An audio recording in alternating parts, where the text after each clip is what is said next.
What's going on, people? Um, I've been watching the Twitters and all these mixed reactions for Mario 3D Collection. A lot of people are bitching about the fact that it's $60, which to me shows how little info you have when it comes to these games pricing normally. You're saving almost at the very least when it comes to this collection, you're saving $20. So $60 is actually cheaper to buy all three on the Switch than to go out and personally find them individually. Mario Galaxy, just the disc alone is like $35. That's over half the asking cost. See what I'm saying? It's over half of the asking cost for one out of these three titles. And you're not even getting a complete edition. Meaning you're just getting the game disc. You're not getting a manual. You're not getting a case. You're not getting the artwork. And you're not getting the GameCube case. Which that has to be brought up as well because during that particular generation, a lot of people just threw their games in DVD sleeves. They didn't really pay attention to the way GameCube made their cases because GameCube had different cases. So, out of all three of these games, Mario 64, Mario Sunshine, and Mario Galaxy, the cheapest one out of all of them is Galaxy, barely breaking $20. Like, that's a third of the cost to get in on the Switch. And that's really depending on where you go buy it. And again, you're going to run into the fact, is it a white case like the Wii originally had?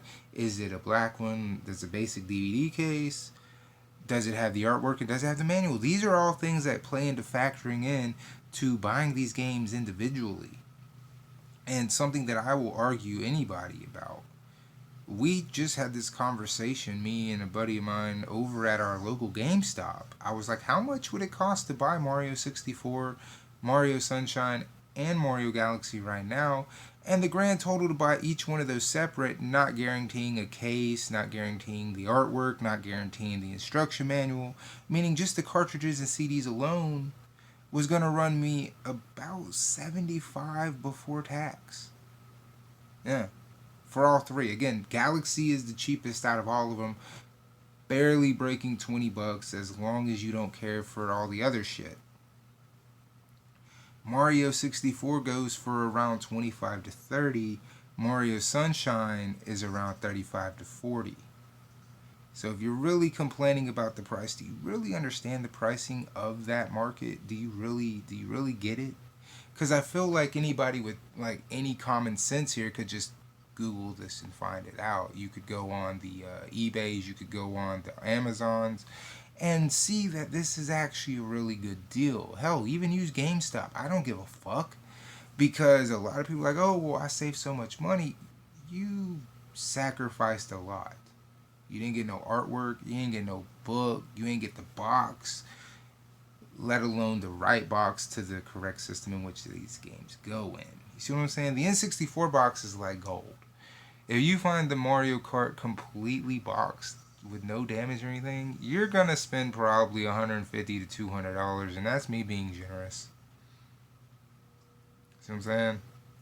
So, if it's gonna cost you in the hundreds just to get Mario 64, you're already saving a load of money here when you start to consider all these games. And again, Mario Galaxy being the cheapest of them, that is something to think about.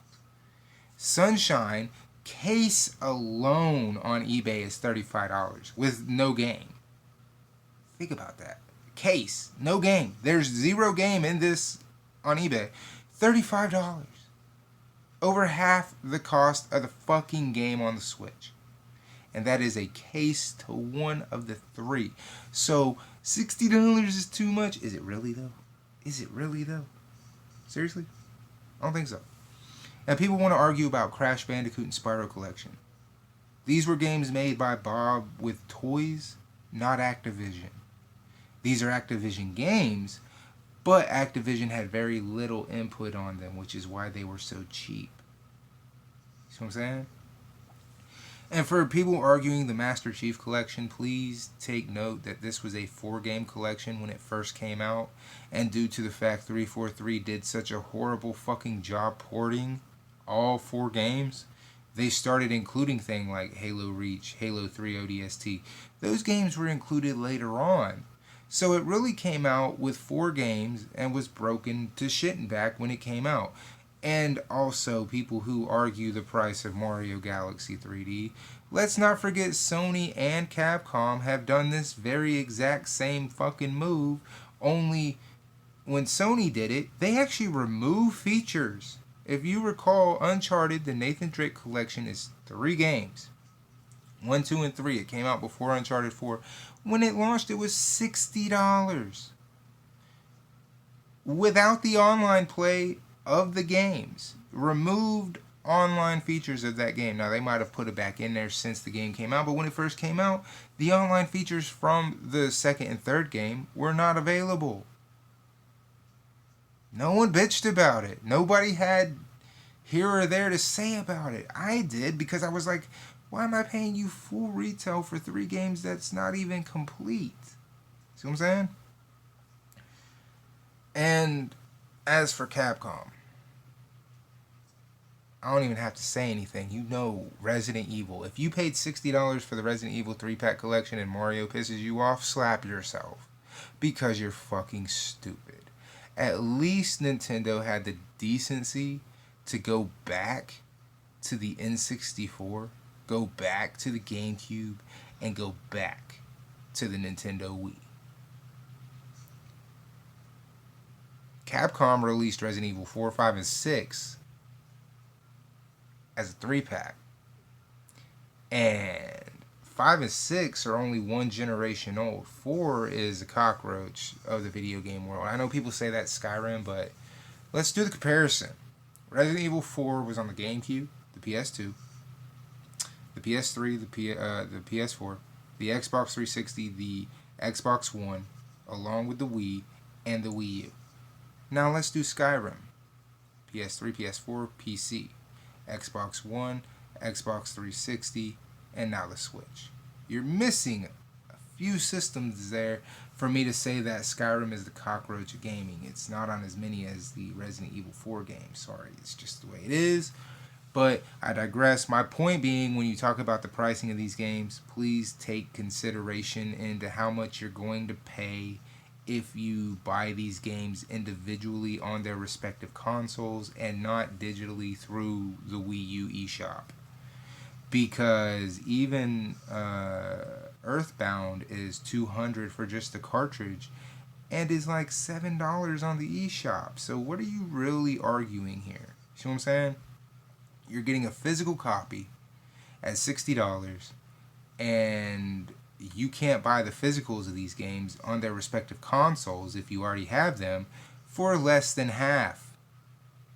Think before you say shit like that. You do, it's overpriced. Mario Sunshine alone is $35 for just the CD. If you want the case to be right and the artwork in the manual, you're gonna pay about $60-65. Galaxy about $20-25 depending on who you buy it through. And Mario 64, if you only get the cartridge, you're looking at about $30-35 tops, maybe $40 depending on the seller. But if you want things like a manual and the box that the N64 game came in, you're really pushing your luck, and money is definitely going to be spent. See what I'm saying? So you got to put these in perspective. I understand the whole Wii U argument. The eShop on the Switch is for shit. They really did a horrible job. But I just want to get that out there, man. Because I really don't think people are looking at the market the right way when they discuss, hey, Mario 3D All-Stars is overpriced. Now, if you wanted to argue the fact that it's 3 games and not 4, unlike Mario All-Stars, more power to you. I'll give you that. I will give you that argument, because that was the first thing I thought of hearing about Mario 3D All-Stars. Was, why is Galaxy 2 not part of this? I get it's a sequel to the first one, but it is 3D Mario. Or why not just throw in Mario Odyssey? It's a 3D game. I'm just saying, why was there 3 instead of 4? And I get the 3D aspect, but they could have also put the Mario 3D Land or 3D World in this collection, and nobody would have batted an eye to it. But nobody's talking about the fact that it's 3 games instead of 4, and they're not talking about the fact that it costs more to buy these games individually, physically, than it will be to buy these games physically all on one console. Nobody's talking about that, and I think it's very weird that you complain about Nintendo without talking about the actual shit. You know what I'm saying? I don't like that it's $60. Well, I mean, everything's $60. It's fixing to go up to 70. So if everything is $60 and you paid it for Nathan Drake or you paid it for Resident Evil, why is Mario where you draw the line? Why is it you'll give it to Sony or Capcom, but Nintendo does it and it's already a fucking issue? You see what I'm saying? At least with Nintendo, I can say I'm saving some money when it comes to this collection. It's cheaper to buy all those Resident Evil games individually than combined. In a 3-pack, I can buy Resident Evil 4 right now for probably about $5-6. Resident Evil 5 for about $5 or $6. 5 is horrible. And then 6, probably going to cost the most. Probably. Depending on what system I go for. But like I said, those games individually, you can buy them cheaper. Same thing with the Nathan Drake collection. If you would have stayed on PS3 with each individual game, when that collection came out, it cost half. It was when that game came out on the PS4 for the Nathan Drake collection. If you would have went and bought the exact same games on the PS3 when that game came out, the first one was cheapest, the second one was in the middle, and the third one cost the most. But you didn't pay over $30 for them to be on the respective console they came out for. Here we are with the Switch and Mario, and each game physically will run you more as a total than buying this 3-pack on the Switch. So I can't be mad at Nintendo for that. Now, if they parted them out digitally and we're asking for like $30 a pop, okay, I have a problem with that. But as far as just they're all combined into one, it's a decent price. And I don't care what anyone has to say about that. That's just the way it is. Go look it up if you don't believe me.